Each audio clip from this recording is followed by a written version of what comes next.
गीता में भगवान कृष्ण ने बताया किस तरह इंसान कर सकता है ईश्वर के दर्शन। हम सब ने अपने मन में परमात्मा की कोई न कोई छवि बनाई हुई है।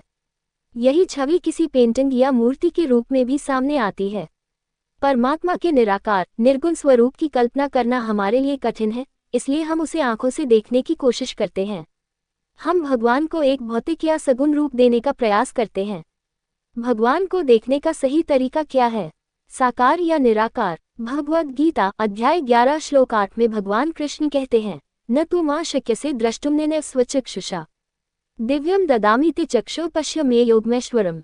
यानी तुम इन भौतिक नेत्रों से मेरे ब्रह्मांडीय रूप को नहीं देख सकते, इसलिए मेरे राजसी ऐश्वर्य को निहारने के लिए मैं तुम्हें दिव्य दृष्टि प्रदान करता हूँ। भगवान कृष्ण कहते हैं कि उनकी दिव्यता को देखने के लिए भौतिक आंखें कभी सक्षम नहीं हो पाएंगी।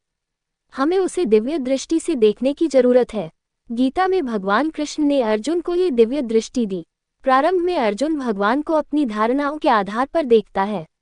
धीरे धीरे वह मन में बनाए सभी रूपों को तब तक ईश्वर में विलीन होते देखने लगता है, जब तक कि केवल एक अलौकिक अग्नि ही शेष रह जाती है। 1000 सूर्यों की चमक के बराबर ये तेज अर्जुन को चकाचौंध और भौचक्का कर देता है। अर्जुन की ही तरह हम इंद्रियों की सीमित धारणाओं से दुनिया को देखते हैं। एक चमगादड़ इंफ्रारेड दृष्टि से जो देखता है, वह मानव आंख के लिए असंभव है। इसी तरह ईश्वर को संकीर्ण दृष्टि से देखना उसके वैभव को सीमित करना है। फिर भी सब अपने अपने चश्मे से ईश्वर को देखते हैं। जैसा धारणाओं का लेंस, वैसे ही दिखते हैं भगवान। परमात्मा के वास्तविक स्वरूप को देखने के लिए सबसे पहले क्षितिज का विस्तार करना सीखना चाहिए और आंतरिक दृष्टि से दुनिया को देखना चाहिए।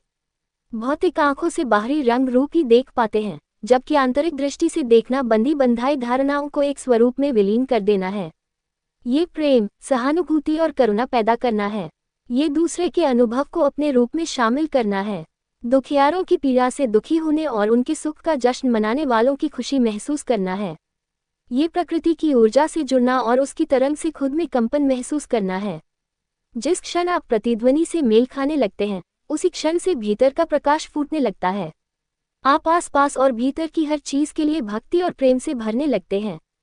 यही वो समय होता है जब आप ईश्वर को उनके वास्तविक रूप में देखने के लिए दिव्य प्रकाश से धन्य हो जाते हैं। हर जगह दैवी गुणों की तलाश करें। जब किसी चीज में सुंदरता देखते हैं, तो भगवान को देख रहे होते हैं। प्रेम, करुणा और मित्रता ईश्वर के ही रूप हैं।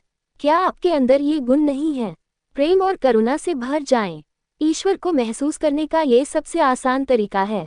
जीवन को इस दिव्यता से भर लें। गीता में भगवान कृष्ण अर्जुन को बताते हैं कि उन्हें सच्चे योग के ईश्वर, देवताओं के देवता के रूप में देखना कितना मुश्किल है। केवल शुद्ध भक्ति ही इस दृष्टि को प्राप्त करती है। यदि कभी भी भगवान को देखना चाहते हैं, तो उन्हें भक्ति की दृष्टि से देखें। अपने माँ बाप से प्यार करते हो तो लाइक, कमेंट, सब्सक्राइब और 3 लोगों को शेयर जरूर करना।